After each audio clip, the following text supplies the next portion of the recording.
Assalamualaikum warahmatullahi wabarakatuh. Perkenalkan nama Adam Yavano, nomor BP 171084 Pada saat ini ingin mempresentasikan hasil proposal skripsi Adam yang berjudul implementasi program bank sampah di Bank Sampah Induk Pancadaya, Kecamatan Kuranji, Kota Padang. Proposal Adam terdapat 3 bagian penting. Yang pertama pendahuluan, yang kedua tinjauan pustaka, dan yang ketiga adalah metode penelitian. Latar belakang dari penelitian Adam adalah yang pertama bertambahnya jumlah timbunan sampah, yang mana jumlah timbunan sampah ini sebanding dengan pertambahan jumlah penduduk, dan apabila tidak ditangani dengan serius akan berdampak kepada lingkungan seperti mencemari lingkungan, dan akan berdampak kepada kesehatan karena akan menimbulkan penyakit kesehatan yang berbasis lingkungan. Selanjutnya adalah terbatasnya sumber daya dari pemerintah, dalam hal ini sumber daya finansial dan sarana dan prasarana dari pemerintah dalam mengelola sampah. Ini salah satunya dapat tercermin dengan permasalahan TPA, yang mana hampir seluruh TPA di Indonesia sudah hampir penuh karena tingkat keterisian dari TPA tersebut sudah mencapai 80%, dan itu pun juga terjadi di TPA di Kota Padang, itu TPA Yedingin. Karena TPA Yedingin di Kota Padang pada saat ini tingkat keterisiannya sudah mencapai 80%, dan apabila sistem pengelolaan sampah masih terpusat di TPA, maka TPA tersebut akan penuh dalam waktu 5 tahun ke depan, dan apabila penuh maka sampah-sampah tersebut bisa dapat mencemari lingkungan. Yang ketiga adalah stigma masyarakat, karena pada saat ini masyarakat masih menganggap sampahnya sebagai barang yang hanya dibuang dan tidak memiliki nilai, padahal sampah dapat didaur ulang dan bahkan dapat dipakai kembali, sehingga stigma tersebut harus diubah. Oleh sebab itu muncullah solusi, yaitu bank sampah ataupun program bank sampah. Apa itu bank sampah?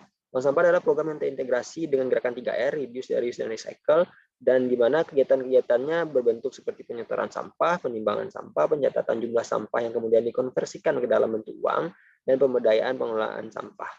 Apa dampak dari bank sampah? Yang pertama, memiliki dampak ekonomi karena nasabah dapat memiliki pendapatan dari hasil menabung sampahnya, karena sampah yang ditabung akan dijual ke pengepul, hasil penjualan tersebut akan di-store ke rekening nasabah. Yang kedua, akan memiliki dampak lingkungan karena akan memperpanjang umur TPA dan akan mengurangi jumlah sampah yang dibuang secara sembarangan oleh masyarakat, sehingga sampah-sampah tersebut tidak langsung dibuang ke TPA, sehingga TPA dapat terbantu dan TPA dapat memperpanjang umur dari TPA itu sendiri, sehingga TPA tidak menjadi cepat penuh. Selanjutnya yang ketiga adalah dampak sosial, di mana dapat mengubah stigma masyarakat yang dahulunya masyarakatnya memandang sampah sebagai barang yang tidak berguna, tetapi dengan adanya bank sampah, maka masyarakat akan menilai bahwa sampah tersebut dapat didaur ulang, seperti dapat dibuat kerajinan tangan ataupun dapat digunakan kembali, sehingga stigma tersebut dapat berubah.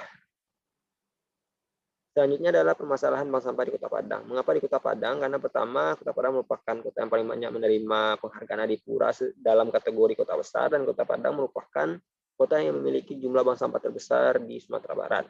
Permasalahan bank sampah di Kota Padang ada 4. Yang pertama, tidak adanya dana operasional dari DLH sebagai leading sektor. Yang kedua, tidak adanya mentoring dan evaluasi yang dilakukan oleh DLH terhadap bank sampah di Kota Padang. Dan yang ketiga, tidak adanya dukungan dari kelurahan dan kecamatan, bahkan oleh kota sekalipun, karena mereka masih menganggap bank sampah itu membutuhkan tempat dan bank sampah itu kotor, sehingga tidak perlu adanya bank sampah. Dan yang keempat adalah stigma masyarakat yang masih buruk, karena pada saat ini masih banyak masyarakat yang menganggap bahwa sampah tidak perlu ditabung karena sangat rumit membawanya dan bla bla bla dan lain-lain. Oleh sebab itu sampah lebih baik dibuang saja ke TPA karena sampah tidak memiliki nilai dan lain-lain. Oleh sebab itu dengan permasalahan tadi membuat bank sampah di Kota Padang banyak yang tidak aktif. Dari data jumlah bank sampah di Kota Padang ada 29, tetapi yang aktif hanya 19. Tetapi apabila kita tinjau lebih lanjut, bank sampah yang aktif di Kota Padang itu hanya ada 7-8 yang benar-benar berkegiatan setiap minggunya ataupun setiap bulannya. Selebihnya hanya sebagai bank sampah yang terdata. Selanjutnya lokasi penelitian. Pada penelitian ini ada mengambil lokasi di Bank Sampah Induk Pancadaya. Mengapa demikian?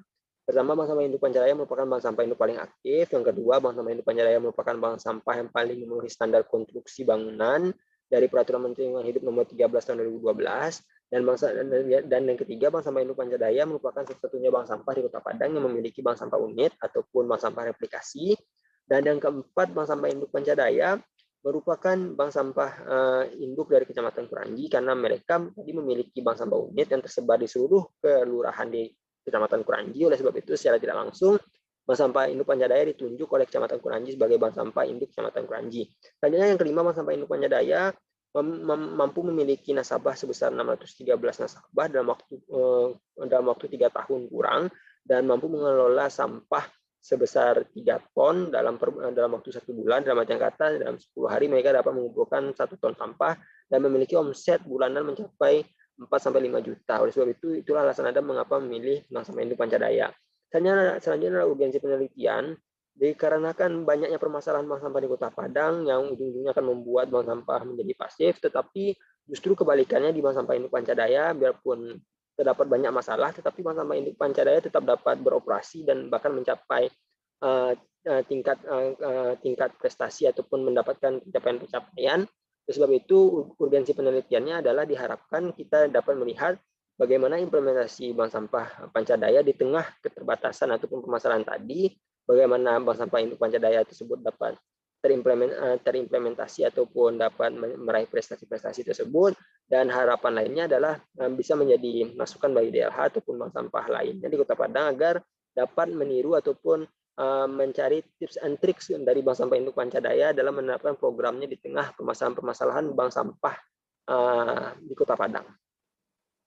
Selanjutnya adalah rumusan masalah. Yang pertama adalah bagaimana implementasi program Bank Sampah Induk Pancadaya. Yang kedua adalah apa saja kendala yang dihadapi oleh Bank Sampah Induk Pancadaya dalam mengimplementasikan program Bank Sampah Induknya. Yang selanjutnya adalah tujuan penelitian. Yang pertama adalah untuk menganalisa implementasi program Bank Sampah Induk Pancadaya. Dan yang kedua adalah untuk menganalisa kendala-kendala yang dihadapi dalam implementasi program Bank Sampah Induk Pancadaya.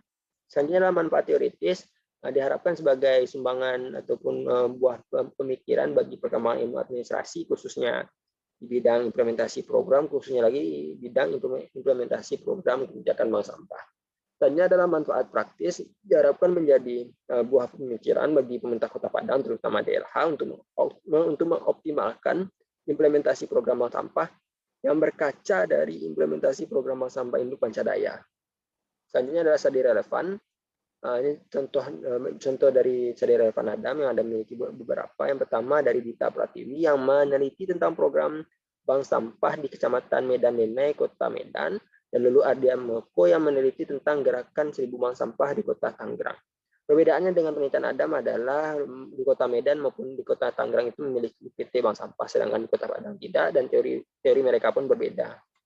Pada penelitian ataupun pada skripsi dan proposal ini ada menggunakan teori implementasi parameter Van yang mana terdapat 7 variabel yang dimulai dari variabel standar dan tujuan, sumber daya,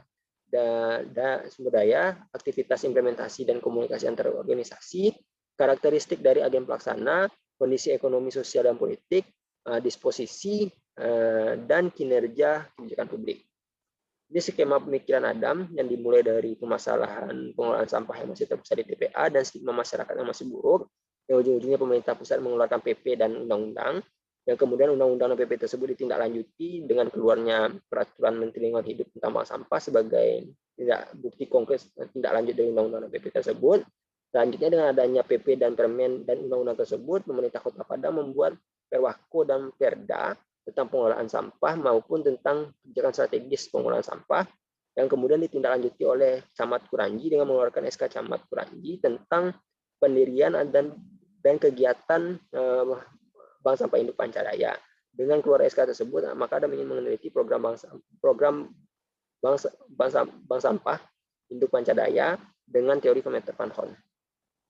Dan ini adalah definisi konsep pertama kebijakan publik, yaitu segala tindak tanduk pemerintah yang berisi tujuan maupun langkah-langkah untuk mencari solusi dari masalah tertentu sesuai dengan landasan hukum yang ada. Yang kedua adalah implementasi kebijakan, yaitu segala tindakan yang dilakukan oleh individu atau kelompok yang berasal dari pemerintah atau swasta yang diarahkan untuk tercapainya tujuan yang telah ditetapkan sebelumnya.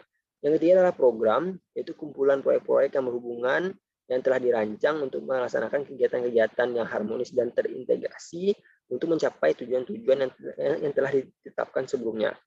Selanjutnya adalah bank sampah. Bank sampah adalah tempat pemilihan dan pengumpulan sampah yang dapat didaur ulang yang memiliki nilai ekonomi. Selanjutnya adalah bank sampah induk. Bank sampah induk adalah tempat pemilihan dan pengumpulan sampah yang dapat didaur ulang dan memiliki nilai ekonomi dengan memberikan binaan kepada bank sampah unitnya. Selanjutnya adalah definisi operasional. Definisi operasional merupakan penjabaran dari teori yang Anda gunakan, yaitu teori parameter Kahn. Yang pertama ada variabel, ukuran, dan tujuan kebijakan. Ukuran dan tujuan kebijakan ini kita akan melihat pemahaman implementer tentang tujuan, apa tujuan, dan bagaimana cara mencapai tujuan itu. Seperti itu. Sedangkan variabel yang kedua adalah sumber daya. Sumber daya ini terdiri dari dua indikator, sumber daya manusia dan finansial. Sumber daya manusia kita akan melihat kapasitas dari sumber daya manusianya, baik itu berupa staf ataupun orang-orang yang terlibat di dalamnya. Sedangkan sumber daya finansial, kita akan melihat kemampuan keuangan dari bank sampah induk Pancadaya dalam menerapkan program bank sampah induknya. Variabel yang ketiga adalah karakteristik agen pelaksana yang terbagi dalam 3 indikator. Yang pertama struktur birokrasi. Dalam struktur birokrasi kita akan melihat hierarki ataupun letak dari bank sampah induk Pancadaya. Apakah letaknya ini merupakan letak koordinasi bagi kecamatan dan DLH atau bersifat komando bagi DLH ataupun kecamatan, dan bagaimana dengan tupoksi dari bidang-bidang yang terdapat di bank sampah induk Pancadaya dan kaitannya dengan struktur birokrasi yang ada di kecamatan maupun di DLH.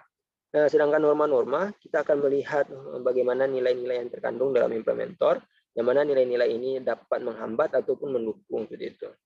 Sedangkan selanjutnya adalah pola-pola hubungan yang terjadi di dalam organisasi. Pola-pola ini kita akan melihat bagaimana hubungan kerja antara Bank Sampah Induk Pancadaya dengan DLH, hubungan kerja antara Bank Sampah Induk Pancadaya dengan kecamatan, dan hubungan kerja Bank Sampah Induk Pancadaya dengan PT Pegadaian. Jadi kita akan melihat bagaimana hak dan kewajiban dari hubungan kerja tersebut.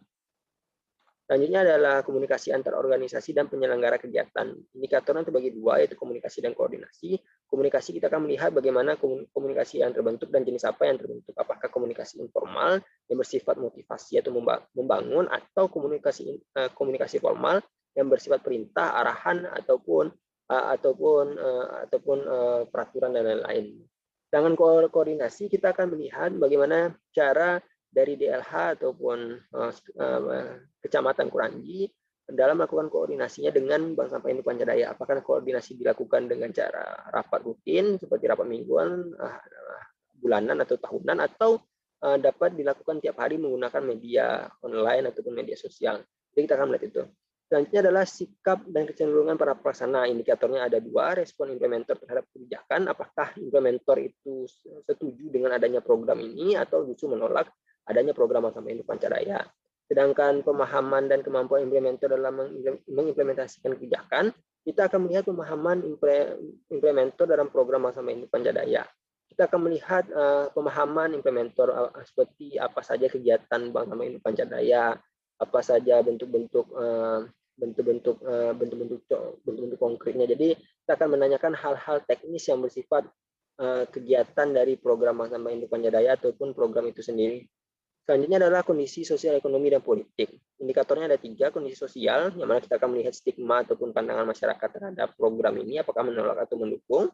Selanjutnya ada kondisi ekonomi. Kondisi ekonomi kita akan melihat struktur ekonomi di masyarakat, apakah akan mendukung jalannya program Bank Sampah Induk Pancadaya atau tidak, dan bagaimana struktur ekonomi di masyarakat Kecamatan Kuranji. Selanjutnya adalah kondisi politik. Kita akan melihat dukungan dari elit-elit politik seperti Pak Camat, Wali Kota, Kepala Dinas, ataupun dan bahkan anggota DPRD Kota dan Sumatera Barat mungkin.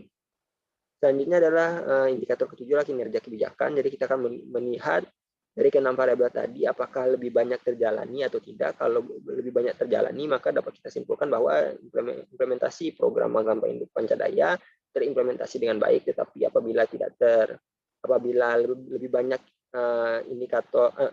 apabila lebih banyak variabel yang tidak terjalani, maka dapat kita simpulkan bahwa implementasi program Bank Sampah Pancadaya tidak terimplementasi dengan baik. Selanjutnya adalah metode penelitian. Metode penelitian menggunakan metode kualitatif dengan pendekatan deskriptif, yaitu dengan menggambarkan. Selanjutnya teknik pengumpulan data dengan wawancara, dokumentasi, dan observasi. Teknik pemilihan informan dengan proporsi sampling. Dalam artian kata, peneliti menentukan karakteristik dari informan yang ingin peneliti mintai datanya ataupun wawancarai. Peran peneliti adalah sebagai instrumen utama karena penelitilah yang turun ke lapangan langsung untuk mencari data dan menetapkan fokus penelitian. Selanjutnya unit analisis adalah lembaga, yaitu Lembaga Bank Sampah Induk Pancadaya, Lembaga Kecamatan Kuranji, dan Lembaga PT Pegadaian Area Padang. Teknik analisis menggunakan Mas dan Huberman, yaitu mengumpulkan data, reduksi data, penyajian data, dan menaikkan kesimpulan. Dan teknik absen data menggunakan triangulasi data, jadi kita akan membandingkan derajat perbedaan antara sumber data wawancara, dokumentasi, dan observasi. Apabila derajat perbedaannya sangat tinggi, maka data tersebut tidak valid ataupun tidak sah. Tapi apabila perbedaan tersebut tipis, maka bisa dikatakan data tersebut sah dan valid. Mungkin hanya sekian presentasi Adam. Apabila ada kesalahan, mohon maaf. Wassalamualaikum warahmatullahi wabarakatuh.